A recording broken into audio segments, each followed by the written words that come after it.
Welcome to the I Fired My Boss franchise podcast. My name's Dan Claps, founder and CEO of Franchise Playbook, a franchisor platform where we create, own, and operate dynamic franchise brands in the mobile services space. And my life's goal is to help people just like you fire their boss and become a business owner. And I'm Christian Dadulak, top franchise consultant and co-founder of Real Franchising, a leading franchise consulting firm. And together, we're on a mission to help people fire their boss, hire themselves, and live the American dream through franchise ownership. What is going on, everyone? Welcome to another episode of the I Fired My Boss franchise podcast. Today, no Dan Claps, just me. And we got some amazing guests here today to talk about a really impressive franchise concept that's out there. And but of course, as always, I'll let them kind of do their background. We'll talk about their story, why they chose their brand, and what their experience has been like so far. So we actually have two franchisees from the same brand on today. So super exciting. This is the first time we've done that, but I think it's going to be really, really interesting and a great conversation. So Matt Gibb and John McEwen, thank you guys both for coming on to the I Fired My Boss franchise podcast. My pleasure. Thanks, Christian. Absolutely. Well, let's start with you, Matt. I mean, tell me a little bit about your background. I mean, where'd you come from, and then how did you get introduced to the franchise space? Yeah, absolutely. So just to give a pretty kind of short rundown, I was in the military and then did 10 years in corporate, doing various types of project management, program management, account management, just different things. Was working for a startup and just was never always challenged. Like whenever I took on a new role, it would be challenging and fun for about the first 6 months, and then it would always just become monotonous and easy. And so I started looking into franchising, and the timing actually worked out really well with me. I'd done my due diligence on a handful of different franchisees, handful of franchises, and then landed on SprayNet. Awesome. And then John?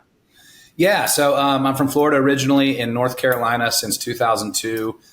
I've been pretty much I was in the corporate suit and tie world from 2002, after college until about 2020. And there was a lot that I guess I didn't really care for about working for someone else. It was important for me to have some skin in the game and something that I can pass on to my kids, and something that's truly mine that I can create. And so I looked at a bunch of different concepts and, decided I never wanted to wear a suit and tie again, and landed on SprayNet. And I actually made it from like the beginning of 2021 until this past weekend not wearing a suit. Unfortunately, I had to attend a wedding and there wasn't really a choice there. But yeah, other than that, it's been good. Wearing jeans or shorts and a T-shirt is a lot more fun. And getting out there and making customers happy and creating something is very rewarding.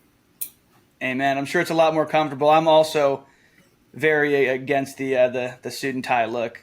Yeah, especially during the summer. Not fun.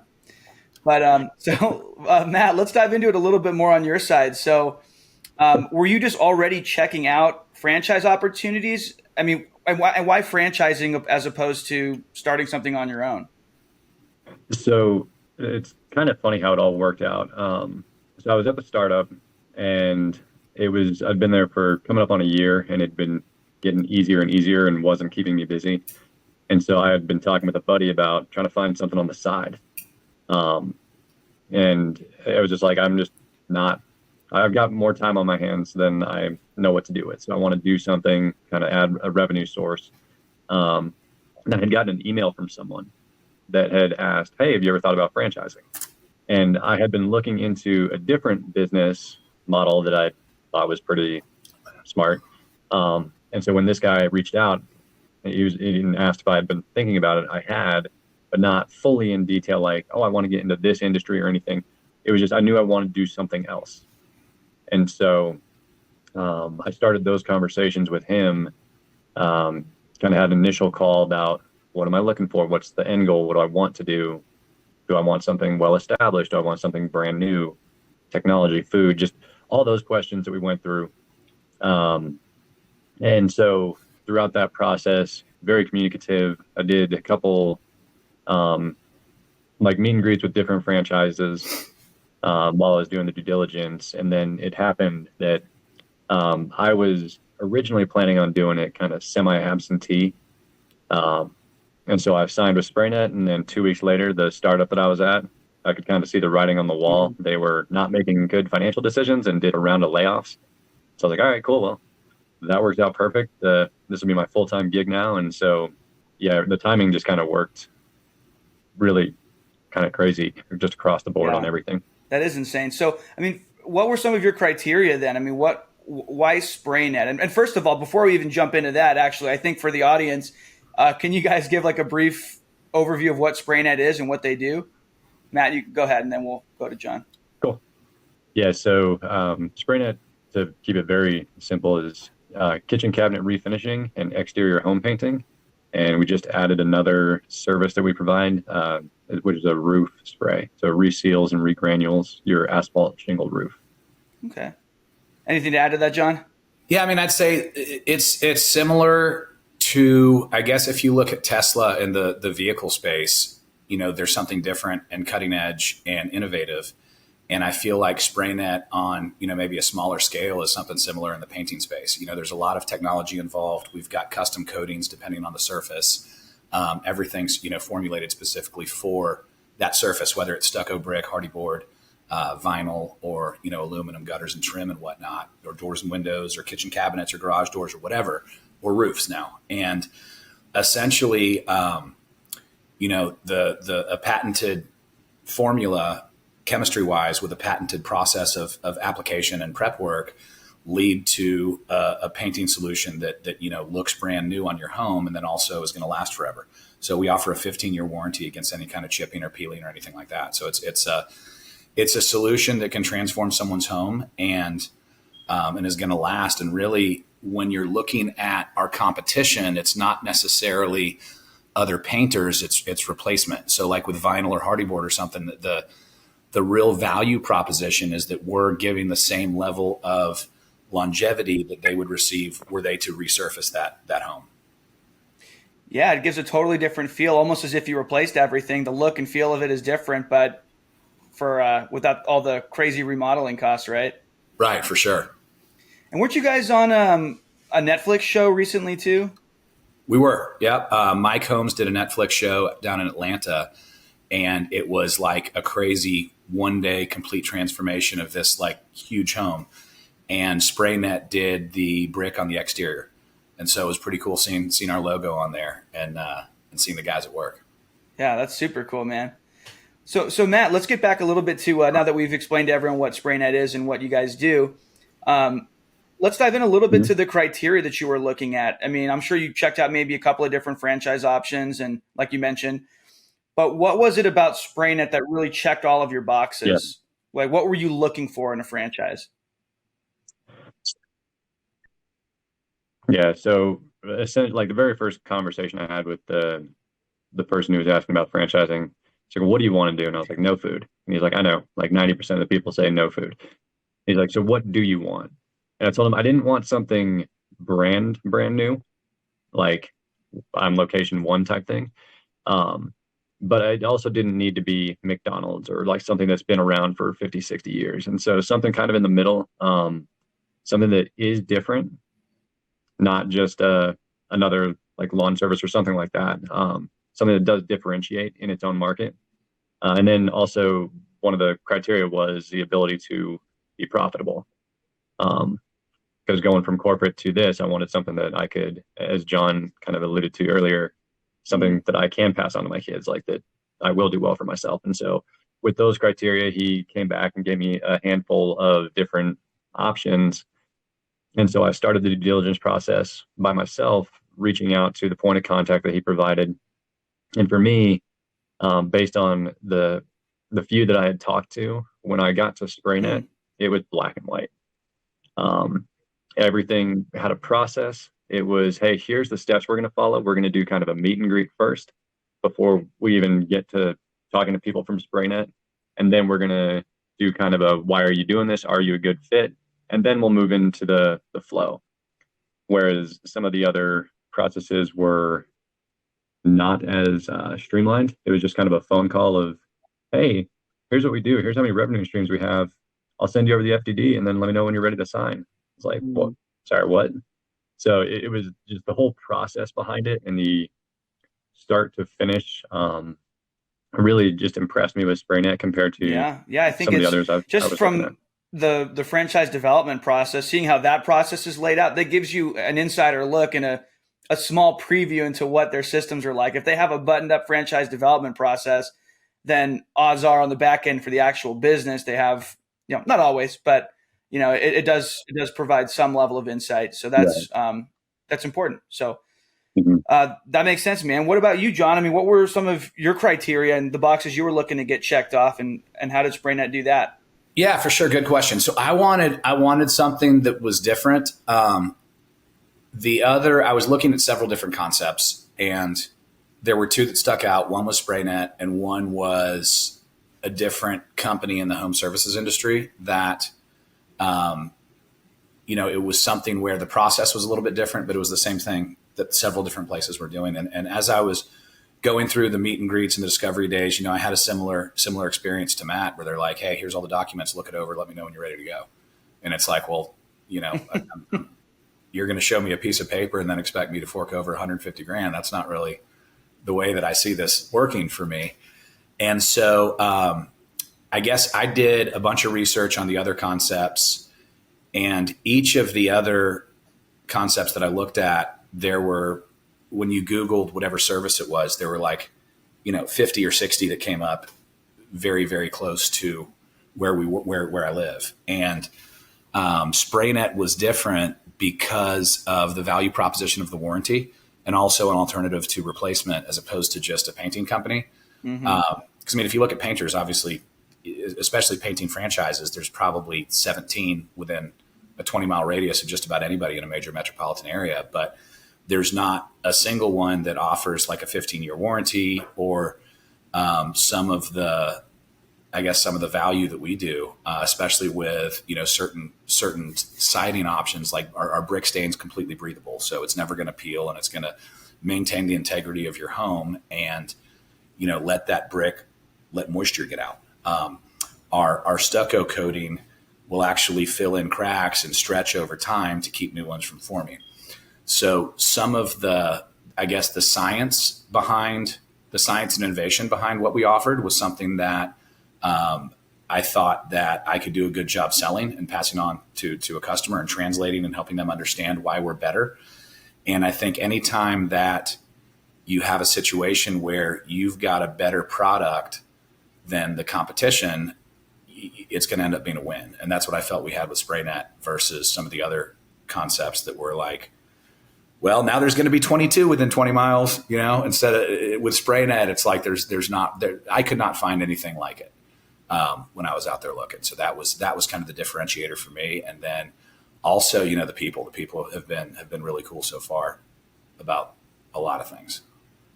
That's amazing to hear. Yeah, I mean, like the 1-to-1 competition, there really isn't a ton out there for you guys. It doesn't seem like. I mean, yeah, there's painting companies, but the value proposition is there. There's a clear and real differentiator. So I think that absolutely plays into things. And just from a belief standpoint, right? If you can't get behind the product that your business is going to offer, then you shouldn't be getting involved in that business, period. And so belief is important. Understanding that it's truly of value to the end user, critical. So I did want to follow up on that, John. What in terms of due diligence, I mean, how did you go about doing that? So it sounds like you did some competitive market analysis and you looked at some of the competition for the other concepts you were looking at. But what did that due diligence process really look like for you? Well, so I was one of the first United States franchisees when SprayNet moved from Canada down to America. So there were only, I think, 2 American franchisees that I could really reach out to and talk to. One of them did very well his first year, and the other one not so much. So I spent some time on the phone with them and made sure that this was something, because the biggest thing is this going to translate from Canada to the U.S. because we've got a very different demographic of homeowner here in terms of what they're looking for, in terms of how marketing works with them, in terms of just about everything across the board. Like, it's 2 different countries. And so the big thing for me was, can I sell this and make it translate to the American audience? And so that's what I sort of wanted to make sure. So I talked to a bunch of the Canadian owners and then also the US owners that I could get a hold of, and ended up, making the jump. So it was basically just spending a whole lot of time on the phone talking to people who, for whatever reason, or who had been franchisees, and making sure that I had the belief that I could sell this Canadian product and service to the US market. Absolutely. I mean, that's really the number one way to get the right information, is just to talk to as many franchisees as possible. Obviously, in the beginning, not quite as readily available, especially if you're one of the first franchisees in the US. So I think that, I commend you. I think that takes a ton of guts, but obviously, would you rather be in Orange Theory Fitness, now when you can't even really buy one, or, when it was first coming out and you had all that room to take off? So I think that that's awesome. This was also 2021. I started the process in 2020. So this is also like fresh off of COVID and all that stuff. So there was no earthly way that I would consider buying anything that, could be shut down. So yeah, it was home services seemed to be the way to go. And the housing market was booming, and it's been good because we do cost a little bit more than traditional painting because there's that value prop there. But with the housing market going insane in 2021, everybody was moving and wanted to revamp their home. Now that the housing market's not as crazy, interest rates are up, but people are staying where they're at. And since they can't move to a new house, they're like, oh, well, let's spend the money on our existing home. So it's been good so far. Exactly. No one's giving up that 3% mortgage to go get something much higher elsewhere. So They're just going to reinvest into the house they already have, like you said. I mean, that's very true. All right. So Matt, you guys are both up and running at this point, obviously. So let's talk a little bit about what that initial ramp up looked like, Matt. What was that like for you? What were some of the challenges you faced? Let's get into that a little bit.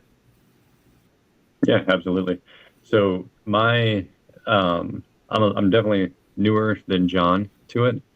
This is my first year. So I started the process last year, was ready to go, had all the conversations with SprayNet, got everything signed and stuff. And then my SBA, the route that I was going for funding, that took a little longer than I was told it would, longer than I had hoped it would as well. So that definitely slowed down my timeline and when I wanted to launch. So the SBA was the biggest hurdle that I had. Everything else from the onboarding standpoint was kind of going back to what I was saying earlier. SprayNet literally had a PDF with all of the links to it of, hey, here's what you need to buy for your location. And then we just have a couple pallets with all of the first supplies that you need to get going. So you don't have to worry about missing something. So that was really nice. So I'm coming with my background in project management, very process oriented and task. And it's like, oh, here's a checklist. I literally just check the boxes. So starting out was very straightforward from the SprayNet standpoint. It was just the challenges I ran into were on my end. I need to figure out Colorado tax laws, Colorado LLC, the businesses. So I had to do some research, but again, that was all on me and a part of what I was taking on with the business. So yeah, it was exactly as I was told it would be from the franchise. That's great to hear, because that doesn't always happen with a lot of franchise concepts out there. So it is nice when it does work out like it's supposed to, and they didn't oversell and underdeliver. It sounds like it was the opposite, which is awesome. So how about for you, John? What did that initial ramp up look like, and what were some of the issues or challenges or potential setbacks that you ran into? Yeah, the big issue for me was marketing. The marketing that was recommended and some of the stuff that I tried just didn't work. Like some of the stuff, I sort of touched on this earlier, American and Canadian homeowners are two different demographics. So the stuff that worked there did not translate as well here as I had hoped as far as just lead generation. So that was the big one. I think that, on the production side of things, they do a really good job with training, and they actually send people down from Canada to train your team on their process and the way to do everything. So that was good. But the big thing was just, marketing was not my favorite aspect of the business for a while. So, I spent a ton of money doing stuff that didn't work, and luckily we're not doing that anymore. So, And you found a way around it? yeah, of course. Of course. Yep. That's what entrepreneurs do, right? Right. You figure it out. Exactly. All right. And so, and to stay on you, John, I mean, so what does that day-to-day look like when you first started, and how has that shifted over time now that you've been in it a little while? Yeah. So when I first started, I'm naturally in business, a pretty controlling person. Like, I want to have my hand in everything, and I want to wear all the hats, especially when this is sort of my baby, I had to learn to delegate and trust my crew a little bit more, and sort of get it so that I could work on the business as opposed to in the business. Because I just didn't have enough time in the day. I mean, I was the first probably year, I was, up at 5:30 every morning, was on the ground with the crew the entire time that they were working. And then if I had quotes, I would leave to the quote and come back and, bring Gatorades or waters or whatever. And then, would get home and be doing computer work until 11 o'clock at night. And that just wasn't sustainable. And that's also not why I got into business in the first place. Mm-hmm. I did it to take control of my time, not to become a slave to the company. So, I've had to learn a little bit of, letting go, delegating and stuff like that. And then, luckily, 2 years in, my crew is to the point that I can get them started, say, this is this color, this is this color, this is this color. Y'all know what to do. Go ahead. And they do it. And I can come back, shake a hand, and collect a check, which is nice. That's the part that I really enjoy is that customer interaction. And when someone sees their home, for the first time, for the second time, then and is super happy and excited and jumping up and down, that's what makes you feel good. And then they give us a check, which makes us feel good. So that's sort of my level of involvement on the production side of things now. Sales has been something that, I taught for several years before signing on with SprayNet. So that's something that I still do myself. Eventually I'm probably going to need to delegate that out, but that one I'm holding on a little tighter to. And then of course, marketing, accounting, all that fun stuff. There's a lot that goes into it, but it's much better than wearing a suit working for somebody else. So. Amen. Yeah, absolutely. And then Matt, for you, since you're a little bit more early on, what does your day-to-day typically look like at this point? So, mine is a lot more, and this is something that I really appreciated about SprayNet, is from the very first conversations, they mm-hmm. emphasize, like, the first year is the hardest. You don't know everything. And so it's like, oh, okay, cool. Well, I got to figure out, like I was saying, I had to research Colorado tax laws and how to set up a business and all that kind of stuff. Now that I'm in it, I built out a great team, which definitely took a few iterations of people to get there. But like right now, I've got my team on site, wrapping up a job with a very challenging customer. But the team has great customer service, and it's reflected in our reviews and stuff. So that's letting me kind of step back and do what John said, focus on working on the business instead of in it. But as year one, I've still got a really small crew, just 3 people. So when someone has to leave, when someone's sick, I'm definitely boots on the ground with them doing the actual job still. So I've got, I think, a little more time before I can fully step back and turn that all the way over to them. But I am finding a nice balance right now and then the same thing that John said, all of the sales, that's all on me. Marketing, handling anything like that, like all the home shows and events and things like that I try to coordinate, all of that's on me still. So that's where my focus is right now, is growing the business, letting my team produce the jobs that we've signed and get those 5-star reviews and that customer service, that customer absolutely. interaction. Well, I think the nice thing too is it's a pretty lean model, relatively speaking, compared to a lot of other franchises out there. Of course, if it's a brick and mortar concept or a food concept with tons of part-time labor and this and that, that can be a lot to handle at first, especially for a first-time business. So it is, I don't want to put words in your mouth, but I would imagine it's kind of nicer to know that, okay, I don't have to have this massive team right out of the gate. I can, stay lean. I can scale leaner than many other concepts that are out there, and not bite off more than I can chew.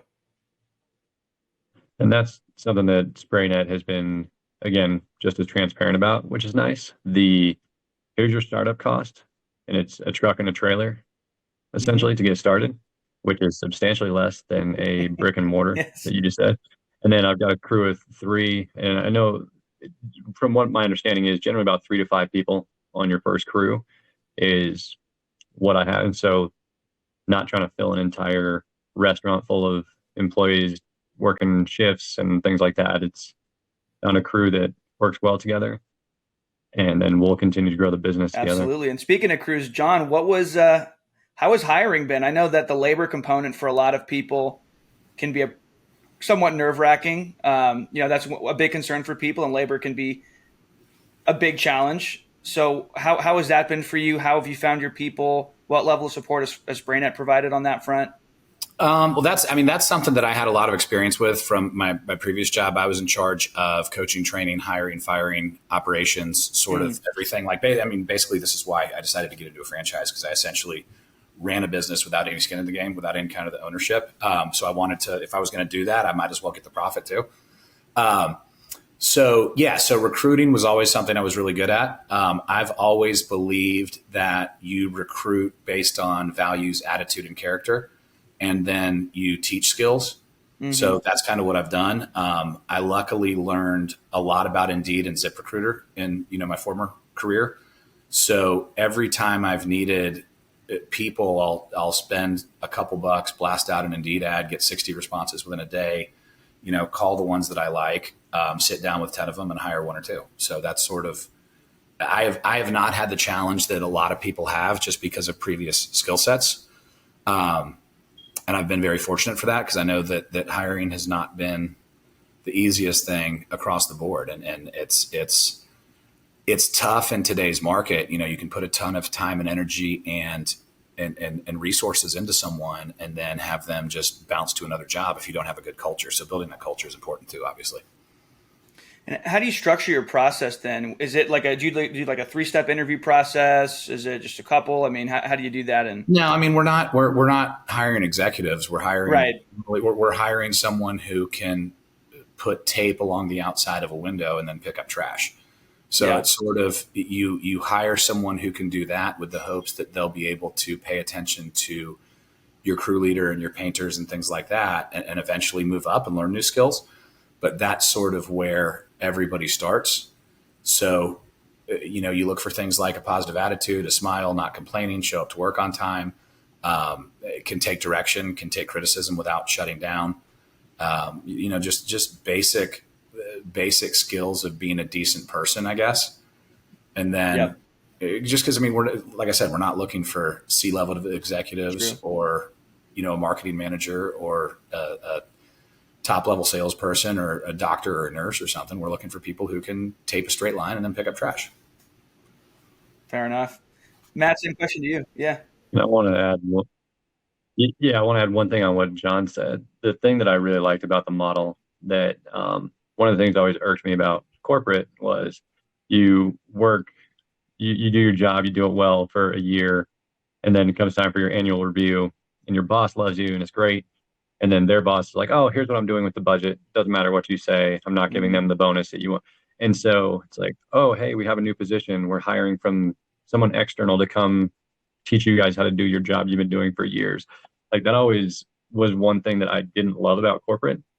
And to John's point, when I'm bringing on new people, it's with a very clear career path that, hey, as you come in, you need to learn the basic skills.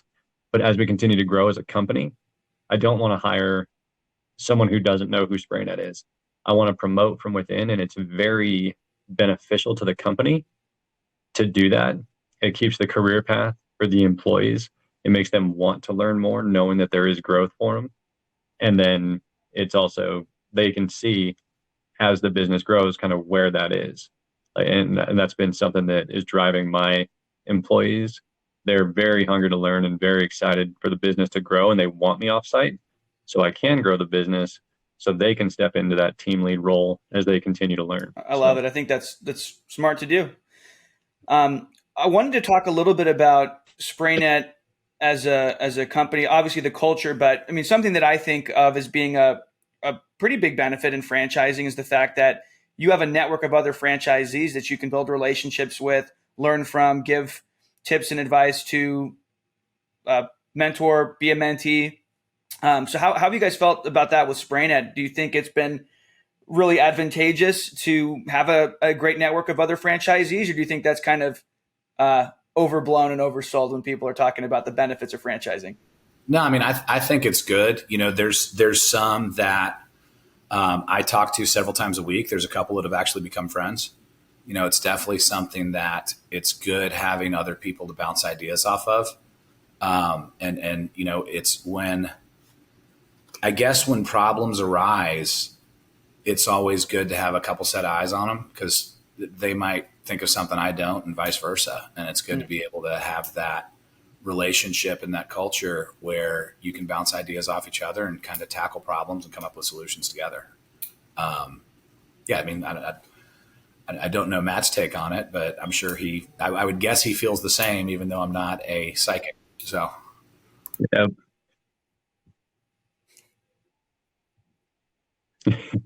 No, but you are spot on, John. And one of the things that I like with where I'm at right now, John was one of the first ones in the States. And so I'm getting to benefit from his experience and what he's helped SprayNet learn. But I've reached out to the Canadian guys who've been doing this for coming up on a decade. And I also put together a call with other rookies, like every other week. We all just hop on a call, like, hey, what are the challenges? There's a couple more senior guys on there as well when they can make it. But it kind of goes both ways. Like I have plenty of people that I can ask questions and they can mentor me. And then as we're continuing to grow in the States, as new faces are coming in, you've got that opportunity to try to share the lessons learned, the pain points that you struggled through that might make their kind of kick off a little easier, which helps everybody for the entire brand. So just up and down the ladder, it's nice. So it's been very helpful. So when we always say that you're in business for yourself and not by yourself, that old cliche, I mean, there's an element of it that's actually true. That's good. Well, cool. Absolutely. Well, I mean, this has been awesome. Just a couple of other quick questions I'm curious about, then we'll wrap up. But so like, what do the next several years look like for you guys? Obviously, SprayNet is the main focus. You're still ramping and scaling that up. But John, what do you want the future to look like? I know sometimes people are like, let me start with one brand, get another brand to layer it on. I mean, do you have any plans there, or is it just to blow up SprayNet as much as possible? Definitely blow up SprayNet as much as possible. I don't know. I think I've learned enough that if I was going to add something else, I don't know that I would do another franchise. I mean, going back 3 years, I definitely would. But I think that there's been some great learning and some great growth in running and operating a business that I've learned through this journey. So I think that if I was to jump on board something else, and unless it was just some like insane concept that I was like, I can't let this go, I think that I would probably try to start something from scratch. I love it. Matt?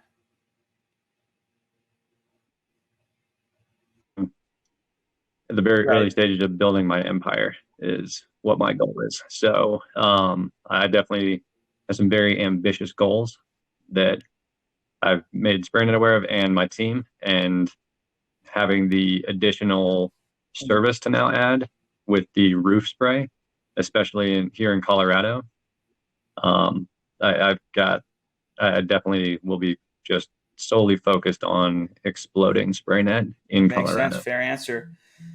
Well, last question, then we'll wrap up here. I mean, so John, and I guess really to both of you, we'll start with you, John. What's advice, some of the top 3 pieces of advice you might give to somebody that's thinking about buying a franchise, thinking about running a business, and maybe the type of person that should do this versus shouldn't do it? Yeah, no, that's a good question. I think that for any business starts with sales. So there's got to be a sales component either inherent in the business owner or someone that they have that they can offer a partnership or an employee relationship to. because, you could be the best painter or mosquito sprayer or roofer or cook or whatever in the world. And if you can't figure out lead generation, how to get people to reach out to you and how to get quotes, then, there's no way that you're going to make any revenue. So sales, I think, is concept number one. It's something that, it drives every business on the planet. So if they don't have that, then they need to find it before jumping headfirst into risking a bunch of money on something. Number two, there's got to be an attitude of extreme ownership to where, I've never owned another franchise, and I think SprayNet's pretty good about communicating and teaching what to do, what not to do, things like that. But at the end of the day, it's not on SprayNet whether we, eat or don't. So you've got to have that extreme ownership mentality that if something's not working, it's on you to figure it out. And I think that's something that's really important, that a lot of people jump into franchises and business ownership as a whole thinking that this is going to be, you're told what to do and it's going to work all the time. And that's just not the way the world works.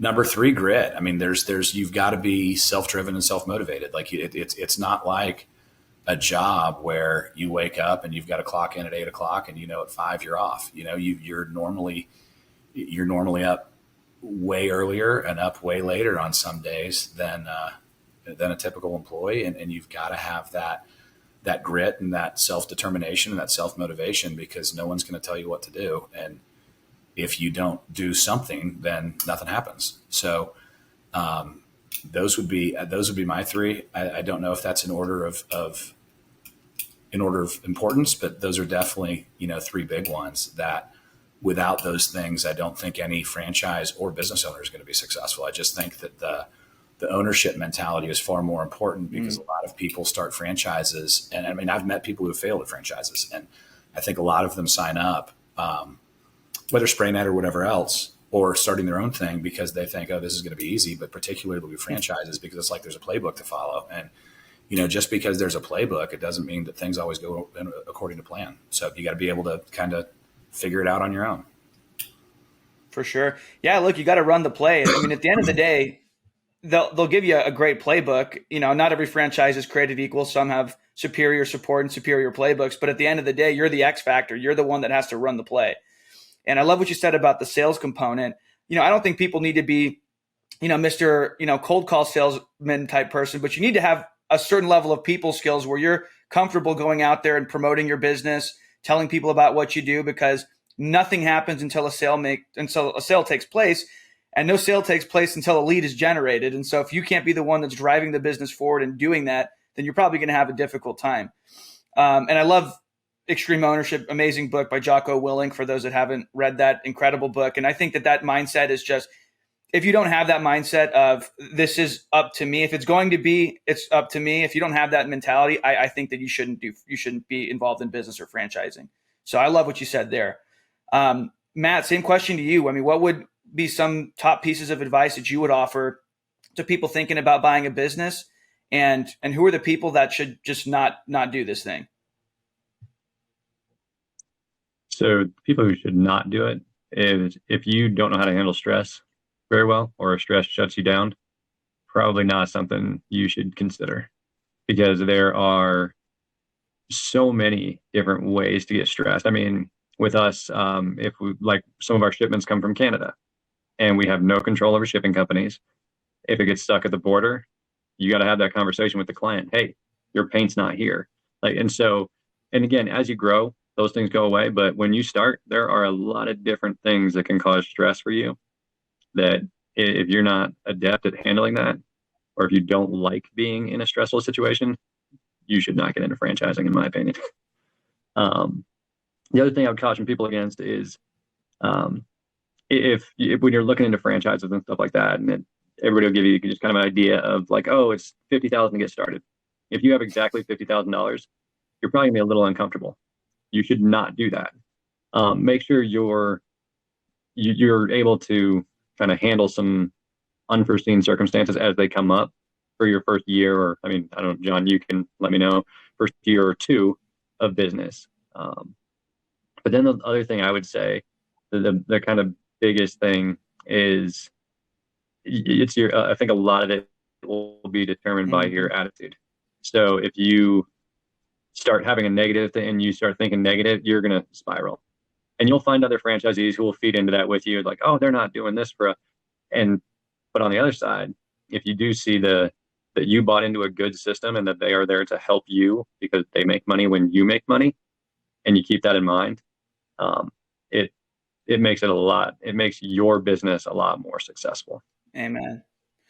Yeah, I think at the end of the day, just to wrap up and offer some of my own thoughts, I think you have to approach the franchisor-franchisee relationship on both ends from a place of good faith, where you're assuming that everyone's here to do well, make money, make an impact in the community. And, you have to approach it from the standpoint of, and even though it's not always true, there are some franchises out there that will nickel and dime you and have profit centers that I think are not fair to the franchisee, that are above and beyond royalties. You really should be making most of your income, if not all of it, from royalty income from your franchisees being successful. But yeah, you have to approach that relationship in good faith, assume good intentions first until they give you reason to think otherwise.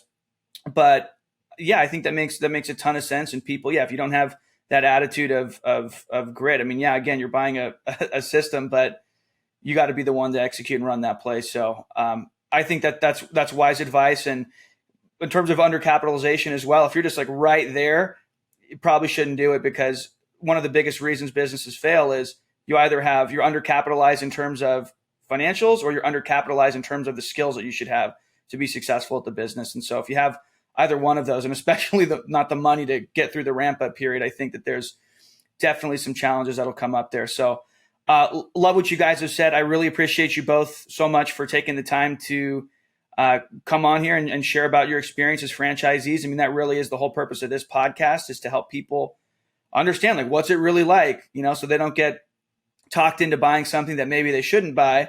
And on the flip side, maybe they should get excited if they are the right kind of person, because there's a ton of amazing rewards for the right kind of person when you get into franchising. So thank you both, Matt, John. Really appreciate you guys coming on.